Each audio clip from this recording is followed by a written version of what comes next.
When people laugh, they instinctively look at those they find interesting and attractive.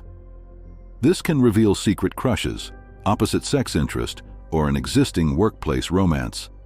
If you want to be a good leader, never express surprise.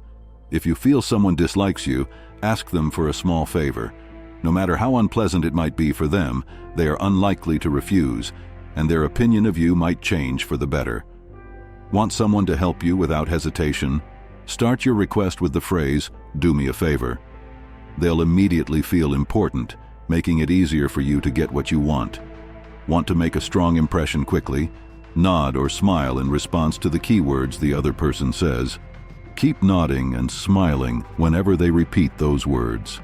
This creates an impression of attentiveness and triggers their instinctive liking towards you. Not many people can take jokes about themselves calmly. The best way to get used to it is to repeat the joke in the presence of others so often that it stops being funny. In an argument, try not to reveal all your cards at once. Save the main argument until the end and use only secondary arguments to justify your position. Once you've tilted the argument in your favor, reveal your trump card. If you need to give someone a difficult task, present them with a choice between that task and an even more challenging one.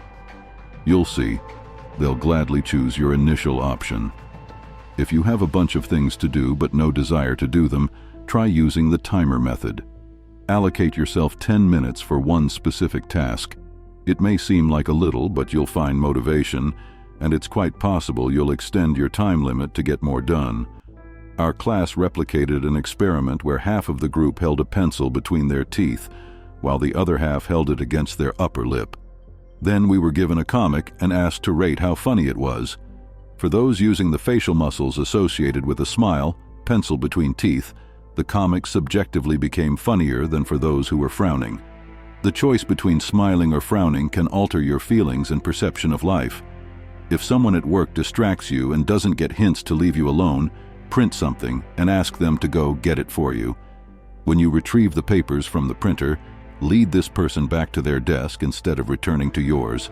They'll sit down thinking they chose to return to their workstation themselves. When you're talking to someone and they tell you something, ask them at least one question before moving on to your story. This will show that you're listening and interested in them, making the person feel important. I hate it when people just wait for their turn to talk. I work at a camp with 3 4-year-old kids.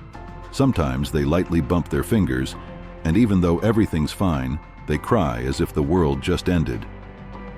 I suggest putting a Band-Aid on the wound and take them to the nurse. I apply the bandage even if there's no cut and ask if they feel better. The kids smile and say, "Nothing hurts anymore." I've done this so many times, and it always works. If someone is snoring when you're trying to sleep, but you don't want to wake them, tap on a wooden table or a cupboard.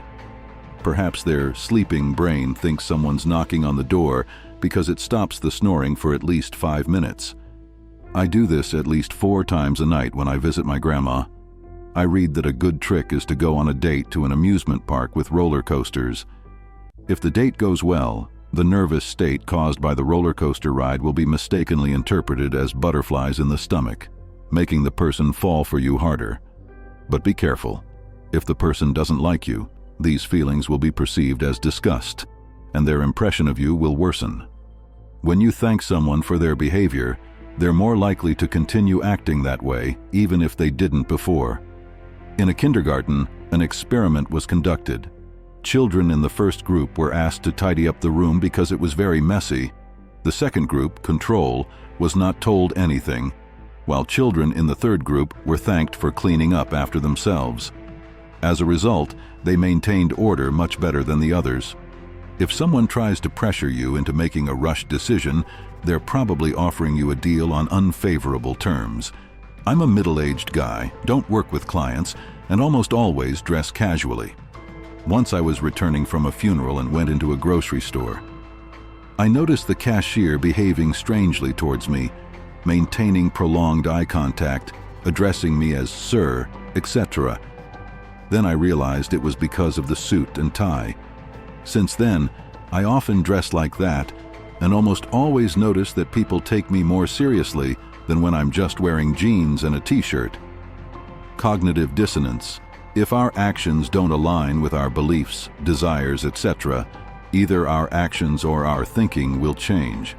According to the law of attraction, if you want something, pretend you already have it. When I was very shy and wanted friends and boyfriends, I told myself, I'm not shy.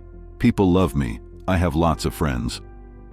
My thinking didn't align with my behavior, but eventually I started acting according to my beliefs. So, the law of attraction is not a proven fact, but cognitive dissonance. The chameleon effect, unconscious imitation of postures, manners, facial expressions, and other behaviors of conversation partners, whereby a person unintentionally adapts to others in the current social environment. Have you ever noticed that if you scratch your nose or cross your arms while talking to someone, they'll do the same? If you're at a party and holding a drink, don't keep it at chest level, but lower it to hip level or slightly lower. Body language experts say that this projects confidence and openness, making people more willing to engage with you.